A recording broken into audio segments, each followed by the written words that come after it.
wabarakatuh. Di sini kami akan mempresentasikan tugas kelompok kami, yaitu dari kelompok Gemoy. Di sini kami akan mempresentasikan tugas anal kami dengan judul menjalankan sistem komputer secara paralel. Nah, di sini saya tidak sendiri, ada teman-teman saya. Perkenalkan, saya sendiri Aisyah Regilia dengan teman saya yaitu Clara Supritasari, Syala Khaira Kenais, Asima Kasih Gabriela, dan Makmul Juanda.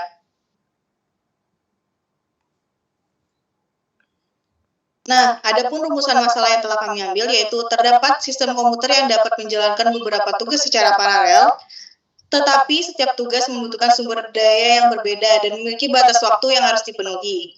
Dan jika kita ingin menentukan urutan pemrosesan tugas yang semaksimal penggunaan sumber daya dan memenuhi batas waktu yang diberikan. Selanjutnya akan dijelaskan oleh teman saya. Selanjutnya akan saya jelaskan, saya Lara Supritasari, NIM 2021-31170, akan menjelaskan tentang metode algoritma greedy. Yang pertama itu ada membuat daftar tugas beserta waktu pemrosesan dan sumber daya yang dibutuhkan. Lalu yang kedua adalah mengurutkan tugas berdasarkan faktor penggunaan sumber daya, yaitu memprioritaskan tugas dengan sumber daya yang lebih sedikit dan dapat mengoptimalkan penggunaan sumber daya secara keseluruhan. Lalu yang ketiga adalah memulai dengan tugas pertama dalam urutan dan alokasikan sumber daya yang dibutuhkan. Lalu step 4 adalah melanjutkan dengan tugas berikutnya yang membutuhkan sumber daya yang tersedia dan meminimalkan ledakan penggunaan sumber daya. Selanjutnya adalah step 5, yang terakhir itu mengulangi langkah 4 hingga semua tugas telah diproses. Ada apa sih algoritma greedy itu? Jadi, algoritma greedy ini digunakan untuk membuat keputusan pada setiap langkah dengan memilih tugas berdasarkan faktor penggunaan sumber daya. Algoritma ini berusaha untuk memaksimalkan penggunaan sumber daya dengan memprioritaskan tugas yang membutuhkan sumber daya yang lebih sedikit, sehingga mengoptimalkan penggunaan sumber daya secara keseluruhan. Terdapat sistem komputer yang dapat menjalankan beberapa tugas secara paralel, tetapi setiap tugas membutuhkan sumber daya yang berbeda dan memiliki batas waktu yang jauh dipenuhi. Jika ingin menentukan urutan pemrosesan tugas yang memaksimalkan penggunaan sumber daya dan memenuhi batas waktu yang diberikan. Selanjutnya akan dibahas oleh teman saya, yaitu Umam, tentang program dari studi kasus yang kita buat di sini. Saya akan menjelaskan program dari algoritma greedy yang telah kita buat, yaitu rumusan masalah menjalankan sistem komputer secara paralel. Berikut programnya.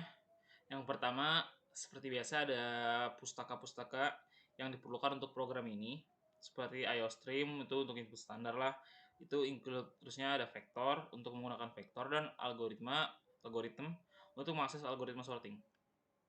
Selanjutnya kita akan bahas yang struct test. Baris ini mendefinisikan sebuah struct bernama test dengan 3 anggota, yaitu ID, processing time, dan resource usage. Nah, ini struct ini untuk merepresentasikan tugas yang akan dijadwalkan nanti. Selanjutnya ialah ke bagian sini. Selanjutnya struct compare task. Bagian ini mendefinisikan sebuah struct bernama compare task yang mengandung sebuah fungsi operator kurung buka. Fungsi ini digunakan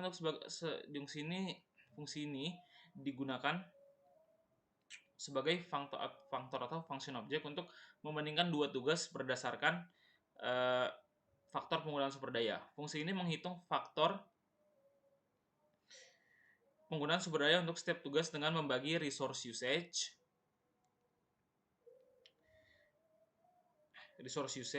dan dengan processing time. Kemudian fungsi ini membandingkan kedua faktor tersebut dan mengembalikan true jika resource faktor 1 lebih kecil dari resource faktor 2 dan false sebaliknya. Oke, selanjutnya kita akan bahas bagian ini. Fungsi schedule task, itu ada tulisan void schedule task. Fungsi schedule task ini menerima sebuah vektor referensi task yang berisi tugas-tugas yang akan dijadwalkan. Fungsi ini mengurutkan vektor task menggunakan fungsi std sort Fungsi std sort mengurutkan elemen-elemen vektor berdasarkan kunci pembanding yang diberikan. Dalam hal ini menggunakan fungsi compare task.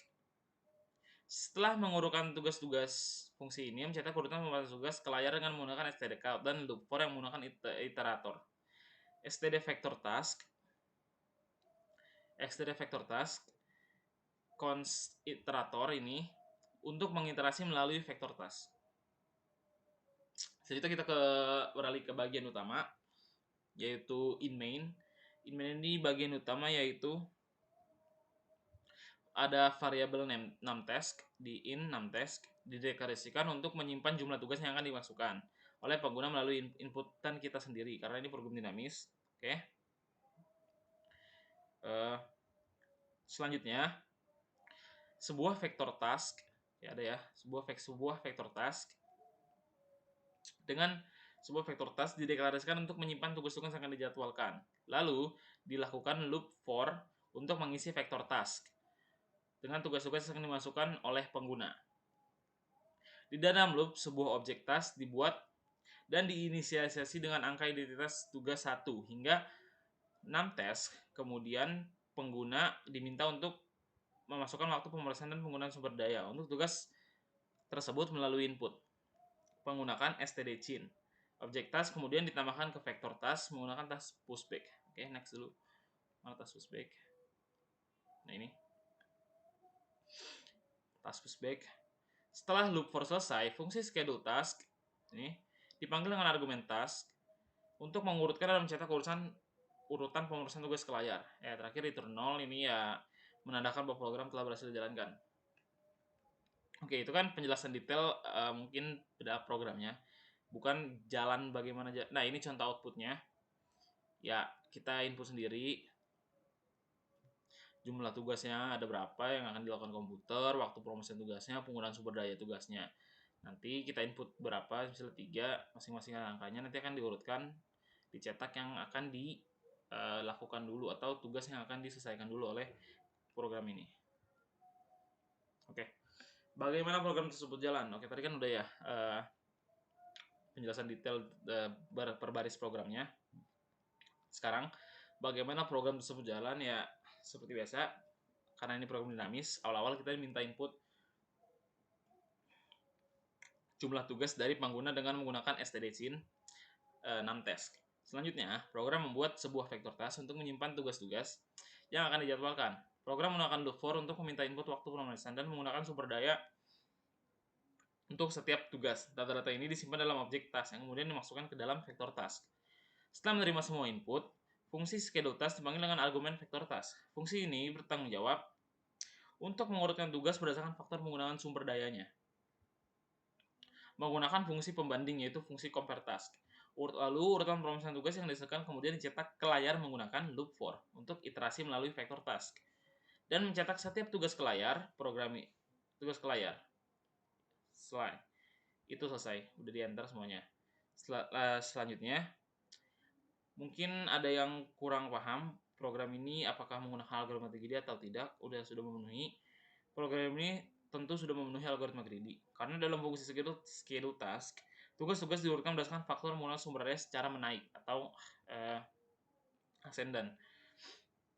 Terusnya, penggunaan sumber daya secara menaik. Algoritma greedy memilih tugas dengan faktor penggunaan sumber terkecil terlebih dahulu.